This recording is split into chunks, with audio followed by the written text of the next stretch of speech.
Sobrang matulungin now, pulubi later. Naranasan mo ba na ang akuin ng problemang pinansyal ng iba? Yung hindi naman ikaw nangutang, nanghiram o hinahabol, pero ikaw ang nag-aayos. Sobrang stress ka na ba dahil dito? Ipinagmamalaki ko ang kulturang nakagisnan natin na may malasakit sa mga mahal sa buhay. Pero meron din naman tayong tinatawag na sobrang matulungin na hindi na nakakabuti. Lalo na kung wala nang naiiwan sa pinaghirapan natin. Paano mo malalaman kung sumusobra na ang pagiging matulungin mo? Nangungutang para may maipautang. Number 1, binabayaran at inaako ang problema ng iba. Nahihirapang tumanggi kahit walang-wala ka na. Bigay ng bigay kahit sagad ka na. Bakit nga ba may mga taong sobrang matulungin? To the point na nakakalimutan na nila ang kanilang mga sarili. Unang dahilan, utang na loob. Siyempre. Ito siguro ang pinakamahirap bayaran. Ito ay isang klase ng utang na walang hangganan. Ni hindi mo malaman kung kailan ka makakabayad ng buo rito. Ang tanong na lang sa mga taong may ganitong klase ng utang, kailan ito matatapos? Number 2, hindi makahindi. See? Ang alam mo lang sabihin ay oo. Hindi ka marunong tumanggi at humindi. Yes ka lang ng yes. Dahil natatakot ka na baka may masabi silang hindi maganda tungkol sa'yo. At para wala silang masabi, kagatlabi ka na lang. Kahit labag ito sa kalooban mo. Tinitiis mo na lang kahirapan para rumigaya ang ibang tao. Bakit naman ganun? Number 3 dahilan kung bakit sobrang matulungin ang mga tao, giving too much. Okay lang. Okay lang naman, yes. Okay lang naman tumulong. Basta wag lang labis-labis. Look, I emphasize the word to. T-O-O. Why is that? Minsan kasi, bigay tayo ng bigay kahit way beyond our capacity or what we can only afford na. Akala kasi natin, yun lang ang paraan para makatulong tayo, but it's not. Remember the old proverb that says, give a man a fish and you feed him for a day.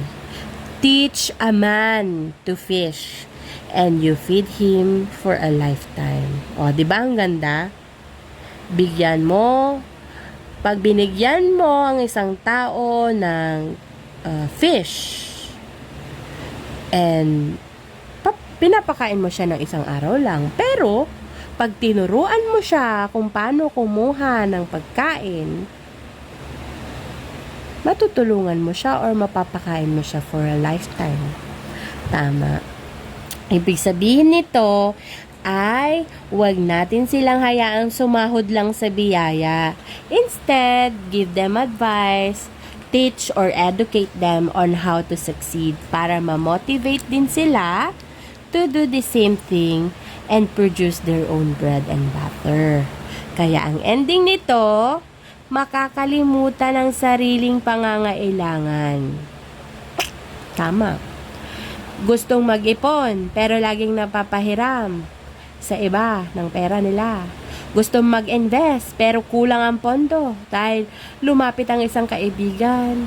Gustong magtayo ng business pero naubos ang kapital dahil pinambayad sa utang ng kapatid. A lot of opportunities will be lost kapag patuloy tayong nag-all out sa pangangailangan ng iba. Set your priorities first and just offer what you can. Nang hindi nagsasakripisyo hindi nasasakripisyo ang sarili. Hindi ba parang ang damot pag ganun? Hindi, absolutely not. Lahat tayo ay binigyan ng pagkakataong makapagtrabaho at humanap ng diskarte. Allow them to learn on their own. Okay. Ibang rason. Others become dependent on you. O, see? Ma, wala nang pang tissue ng anak ko. Sige, ako na bahala. Friend, may utang kasi ako sa credit card. Tulungan mo naman ako. Sige na nga, may extra pa naman ako dito. Baka meron kang kaunti dyan. Pagbayad ko lang ng kuryente at tubig. Na naman, ano ba yan? O, eto. Lagi kang ganun. Kung mapapansin natin, mapagbigyan lang ng isang beses ang iba, pwede na silang maging abusive at lalapit sa'yo. Ang nangyayari tuloy, wala nang naiipon. Nangungutang na tayo para may maipautang tayo sa iba. Tayo ang naghihirap habang ang iba ay maginhawa. Dahil sobra kang mapagbigay. Bawal yun. Next, stressful life. Okay? Hindi ka na makatulog ng mahimbing. Alam mo kasi na wala ka ng matatanggap na sweldo dahil sa dami ng kaltas. Hindi mo na rin alam kung paano haharapin ang mga taong pinagkauutangan mo. Ang ending, you live a very unproductive and stressful life. Again, hindi masamang tumulong at may ipahiram. Pero kung ikaw ang masasagad, matuto ka namang tumanggi. Please naman. Yun lang. Think, reflect, and apply.